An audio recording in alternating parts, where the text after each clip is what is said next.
the Citroën DS, a space odyssey, powered by 1930s leftovers. The Citroën DS didn't just launch in 1955, it crash-landed. While the rest of the world was figuring out how to make chrome bumpers shinier, Citroën decided to build a car for people who found Earth a bit too grounded. It was the automotive equivalent of a UFO that forgot its cloaking device. 1. Bankruptcy. The best way to start a revolution.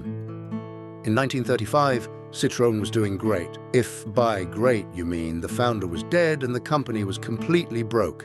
Enter Michelin, the tire company with the bloated white mascot. They took one look at the debt and said, "We'll take it." Instead of playing it safe, they greenlit 2 projects. The 2 CV, a corrugated shed on wheels for peasants, and the VGD, the car that would eventually become the DS and make everyone else look like they were driving horse carriages. 2. Sabotage as a career choice.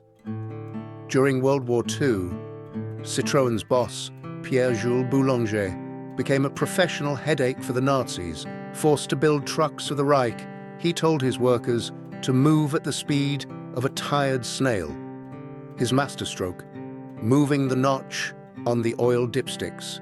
German soldiers thought their engines were full of oil when they were actually bone dry. Boom!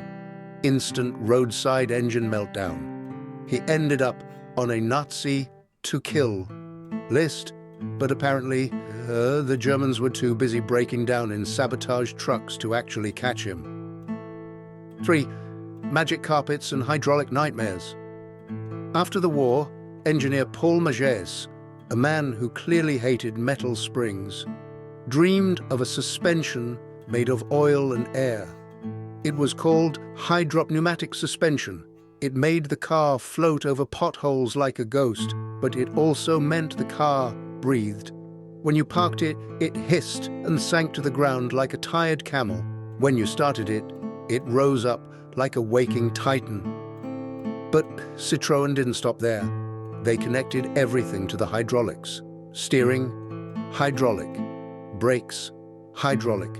Gearbox, hydraulic. It was wonderful. Until a tiny leak occurred, at which point you lost your steering, your brakes, and your dignity all at once. 4.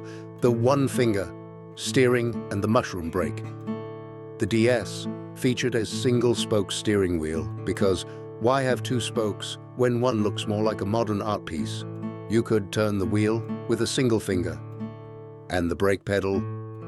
It wasn't a pedal, it was a rubber mushroom on the floor. Tap it too hard and your passengers would headbutt the windshield. It was binary. You were either moving or you were part of the scenery. 5.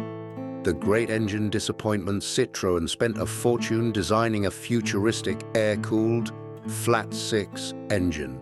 Then they realized they couldn't actually make it work. So they did what any panic genius would do.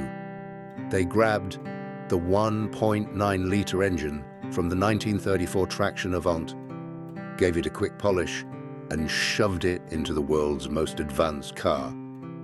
It was like putting a Victorian steam engine inside a SpaceX rocket. 6. The 1955 Paris Motor Show, panic buying. When the DS was unveiled, 12,000 people ordered it in the first day. By the end of the show, 80,000 people had signed up. It took Citroën 3 years to actually deliver them. When customers finally got their cars, local mechanics looked under the hood, saw the complex plumbing, and immediately went into early retirement. 7. The presidential bullet dodger. The DS's greatest PR moment came thanks to Charles de Gaulle. Assassins riddled his car with bullets, popping all 4 tires. In any other car, he'd be history.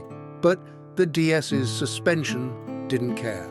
It kept the car level and sped away on its rims. De Gaulle basically said, "I'm never riding in anything else," which is the ultimate 5-star safety rating. from a guy who survived 30 assassination attempts. 8. The 20-year nap. Why did it take Citroën 20 years to replace the DS? Arrogance. They were so far ahead in 1955 that by 1965 they were still current. Distraction. They spent all their money buying Maserati, building helicopters, yes, really, and trying to make rotary engines work. They didn't. By the time the Citroën CX arrived in 1975, the company was bankrupt again. But the DS had already cemented its status as the third best car of the century, behind the Model T and the Mini, but ahead of everything that tried to be normal